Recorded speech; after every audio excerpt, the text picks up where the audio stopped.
آج ہم بات کریں گے ایک بہت ہی ٹیبو ٹاپک پہ۔ میرے پاس ایک میری پیشنٹ آئی جنہوں نے کہا کہ ینگ پیشنٹ 26 سال جن کی ایج تھی کہ مجھے لاس آف لبیڈو ہے۔ اب آپ پوچھیں گے لبیڈو کیسے کہتے ہیں؟ لبیڈو کہتے ہیں سیکشول ڈیزائر کا ختم ہو جانا یا لاس ہو جانا۔ شادی کو کچھ عرصہ ہو چکا تھا اور ایون ایک بیبی بھی ہو چکا تھا 3 سال پہلے، لیکن اب نہ کوئی پریگنینسی ہو رہی تھی اور یہ بہت وہ کہتی ہیں کہ ہسبینڈ حالانکہ ساتھ بھی نہیں رہتے، مہینے بعد گھر آتے ہیں، پھر بھی میرا دل بالکل نہیں چاہتا اور کوئی خاص مجھے وجہ نظر نہیں آتی۔ تو ہم یہ دیکھتے ہیں کہ بہت سی خواتین اور مرد حضرات میں بھی یہ پرابلم بہت کامن پائے جاتے ہیں اور اس کی روٹ کاز ڈھونڈنا بہت ضروری ہے۔ اس کے لیے ہم پیشنٹ کی پوری ہسٹری لیتے ہیں۔ بیبی ہوا ہے ریسنٹلی اور ماں اس کو دودھ پلا رہی ہے تو پرولیکٹن لیول ہائی ہوتا ہے، اس کی وجہ سے ہارمونل چینجز کی وجہ سے یہ پرابلم آ سکتا ہے۔ اس کے لیے ہم یہ سمجھتے ہیں کہ ہم پیشنٹ کو اس کے لیے کچھ میڈیسن بھی دیتے ہیں۔ لیکن اگر ایک فیمیل ہے، اس کا بیبی کو پیدا ہوئے بھی 3 سال سے زیادہ ہو چکے ہیں، اب اس کو یہ پرابلم آ رہا ہے تو ڈیپ میں ہسٹری لینا ضروری ہے کہ کہیں کوئی میاں بیوی کے درمیان کنفلکٹ تو نہیں چل رہا، کوئی جھگڑا تو نہیں چل رہا یا کوئی اس طرح کا ایشو تو نہیں، اسٹریس والا ایلیمنٹ تو نہیں ہے۔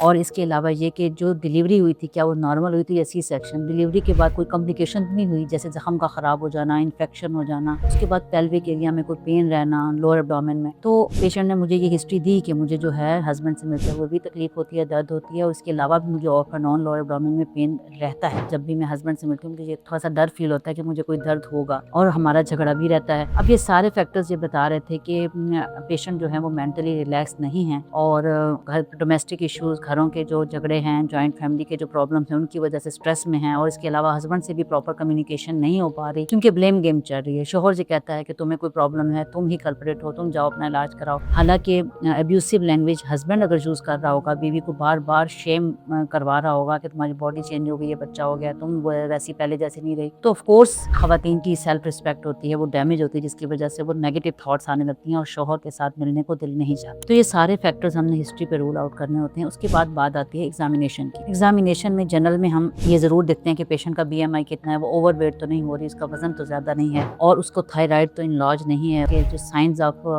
لو اینڈروجن وہ دیکھے جاتے ہیں، کہیں کوئی اس کا انفیکشن تو نہیں ہے پر ویجینل ایگزامینیشن پہ، یا ٹینڈرنس پین تو نہیں اس کو لوور ایبڈومن میں فیل ہو رہی، یا اس کی ویجینل ایٹروفی تو نہیں ہو رہی ڈیو ٹو ہارمونل چینجز۔ یہ سب کچھ ہم ایگزامینیشن پر دیکھتے ہیں۔ پھر بات آتی ہے کہ انویسٹیگیٹ کیا کرائیں۔ اگر ہمیں کوئی سمٹمز نظر آ رہے ہوں گے تو ہم خون کے ٹیسٹ بھی کروائیں گے، خون کی کمی کو بھی دیکھیں گے، تھائرائڈ کے ٹیسٹ بھی کروائیں گے، HbA1c بھی کروائیں گے اور وٹامن B12 کے لیول، وٹامن ڈی کے لیول بھی ایون کروائیں گے اور اگر ضرورت ہوگی تو ٹیسٹوسٹیرون، سیرم ٹیسٹوسٹیرون لیول بھی کروائیں گے۔ یہ آپ کی ڈاکٹر ڈیسائیڈ کرتے ہیں کہ کون سے ٹیسٹ کروانے ہیں اور کون سے ٹیسٹ کروانے کی کلینکلی ضرورت نہیں۔ پھر بات آ جاتی ہے کہ اس کا ٹریٹمنٹ کیا ہے۔ ہزاروں خواتین، ہزاروں مردوں کو یہ پرابلم ہوتا جا رہا ہے اور کسی کو کوئی ٹریٹمنٹ سمجھ نہیں آ رہا۔ تو سب سے پہلے تو ہمیں روٹ کاز ڈھونڈنی ہوگی کہ وجہ کیا ہے اس پرابلم کی، لاس آف لبیڈو ہو کیوں رہا ہے۔ جب ہمیں وجہ پتہ چل جائے گی تو ٹریٹمنٹ آسان ہو جائے گا۔ فرض کریں ایک پیشنٹ کو تھائرائڈ کا مسئلہ ہے، آپ نے تھائرائڈ لیول کروائے، وہ ڈی نہیں تھے، سمپلی آپ اس کو میڈیسن ایڈ کریں گے، اس کا تھائرائڈ لیول نارمل ہوگا، اس کا جو ہے ہارمون بیلنس ہو جائیں گے تو اس کو یہ پرابلم ٹھیک ہو جائے گا۔ دوسرے نمبر پہ بہت سی خواتین کی جب ایک نارمل ڈیلیوری ہو جاتی ہے تو ان کا پیلوک فلور مسلز ویک ہو جاتے ہیں، جس کی وجہ سے ان کو ٹینڈرنس بھی ہوتی ہے اور ویکنس بھی ہوتی ہے۔ تو ہم ان کو پیلوک فلور ایکسرسائز بتاتے ہیں، جسے ہم کیگل ایکسرسائز بھی کہتے ہیں۔ اس سے کیا ہوتا ہے کہ مسل کی ٹون دوبارہ واپس آ جاتی ہے۔ کچھ خواتین میں ایسٹروجن ڈیفیشنسی کی وجہ سے ویجائنل ایٹروفی ہو جاتی ہے، یعنی ویجائنا تھن ہو جاتا ہے، تو ہم ان کو ہارمون بیلنسنگ